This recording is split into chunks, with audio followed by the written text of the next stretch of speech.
नेताओं को कहना चाहता हूं और उन लोगों को भी मैं कहना चाहता हूं जो मेरे ऊपर टिप्पणियां कर रहे हैं, जो कह रहे हैं नरेश मीणा समाज की बात करता था, कहां मर गया?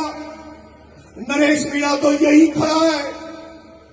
नरेश मीणा तो डूंगरी बांध में जब सर्व समाज का मामला था, क्षेत्र गांव के सर्व समाज को उजाला जा रहा था, तब सबसे आगे खड़ा होकर उनकी लड़ाई लड़ने के लिए तैयार था, उनके लिए जेल जाने पटरी रोकने के लिए तैयार था। लेकिन जब तुम मुझे रोक रहे थे, जब मैं सबके लिए लड़ रहा था, तब तुम रोक रहे थे, कह रहे थे नरेश मीणा का पूर्वी राजस्थान में क्या काम। और 2 दिन पहले जो कह रहे थे नरेश मीणा का पूर्वी राजस्थान में क्या काम, जो 2 दिन पहले कहते थे नरेश मीणा अपनी सीट देके अपनी सीट पर काम करे, एमएलए बने, चारों तरफ घूमने की क्या जरूरत है, क्यों घूमता है। और आज वो लोग कह रहे हैं नरेश मीणा चुप क्यों बैठा है, पानी का मामला चल रहा है। मैं उनसे कहना चाहता हूं, मेरा भी मन मचलता जब इस तरह के आंदोलन होते हैं, मेरा भी मन मचलता जब इस तरह के आंदोलन होते हैं। लेकिन मैंने बहुत बड़े बड़े आंदोलनों में भाग लिया, आरक्षण के आंदोलन में भाग लिया, कई आंदोलनों में भाग लिया। परिणाम भी मैं जानता हूं। जब 2 समाजों को लड़ाया जाता है, जब 2 जातियों को लड़ाया जाता है, तो उसके दुर्गामी नुकसान होते हैं। दुर्गामी नुकसान हुए, आरक्षण का लड़ाई चली, वो सब निपटारा अपने आप निपटारा हुआ, संवैधानिक तरीके से उस आरक्षण की लड़ाई का निपटारा हो गया। लेकिन नतीजा निकला कि 80 जैसी सीट पर एक घर वाले एमएलए बन गए, राजगढ़ वाली सीट पर एक घर वाला एमएलए बन गया। सब लोग चाहते हैं, ये सारी किसान चाहते हैं एक जाजम पर नहीं बैठे, एक जाजम पर इकट्ठी नहीं हो, इनको लड़ाते रहो, झगड़ाते रहो और हम लोग राज करते रहे।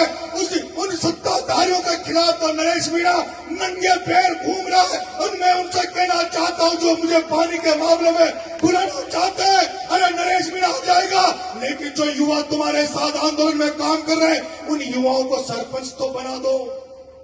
युवाओं को, वो जो पूर्वी राजस्थान में जो युवा आंदोलन कर रहे हैं, उनको कभी सरपंच तो बना दो। जब चुनाव का समय आता है, तुम उन्हीं लोगों को वोट देते हो जो गद्दियों पर बैठे हैं, उन्हीं के बच्चों को बनाओगे। कुर्बानी देने का नंबर आए, बलिदान देने का नंबर आए, तो नरेश मीणा जैसों की कुर्बानी मांगते हो, तब चुप हो जाते हो और चुनाव आने के समय कहते हो कि नहीं नरेश, तेरे लिए यहाँ जगह नहीं है, तेरे लिए यहाँ जगह नहीं है, तू तो तेरे क्षेत्र में जा। मेरे क्षेत्र में सामाजिक इस तरह का समीकरण है, इस तरह का समीकरण है। छपरा चुनाव लड़ा 35,000, 3 लाख वोटों में, 3 लाख वोटों में केवल 35,000 समाज के लोग थे। मुझे 45,000 वोट दिए। मैं उतरने देता हूं दूसरे समाजों को जिन्होंने मेरे पे भरोसा किया। लेकिन मैं फिर भी उस आंदोलन के बारे में कहना चाहता हूं कि उस जो आंदोलन चल रहा है पानी का, जो डैम का, मूंछ का सवाल मत बनाओ, जांगे मत फटकारो। अगर जब तुम मूंछ का सवाल बनाते हो, जांगे फटकारते हो, एक दूसरे को चैलेंज करते हो, तब मुझे लगता है कि तुम्हें पानी नहीं चाहिए, तुम्हें पानी नहीं चाहिए। तुम तो राजनीति कर रहे हो, तुम तो राजनीति रोटियां सेक रहे हो। अगर तुम्हें पानी चाहिए तो हाथ जोड़ो, कहो कि हम भी किसान हैं, तुम भी किसान हो, तुम भी पड़ोसी हो, पड़ोस में रहना है, एक पेड़ पे रहना है, 7 बार रहना है, जिंदगी भर साथ में रहना है। उनसे कहो और मुझसे कहो, मैं जाऊंगा भीख मांगने, मैं जाऊंगा भीख मांगूंगा कि मेरे भाइयों के लिए पानी दे दो। लेकिन ये भी बात सही है कि पानी सबको मिलना चाहिए।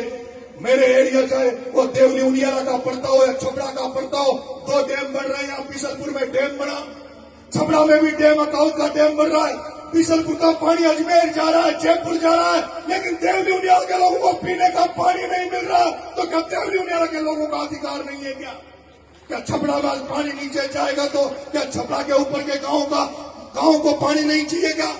अगर ऊपर वाले पानी मांग रहे तो सरकार को लिफ्ट लगानी चाहिए, पानी देना चाहिए। नीचे वालों को पानी चाहिए तो सरकार को आगे आनी चाहिए।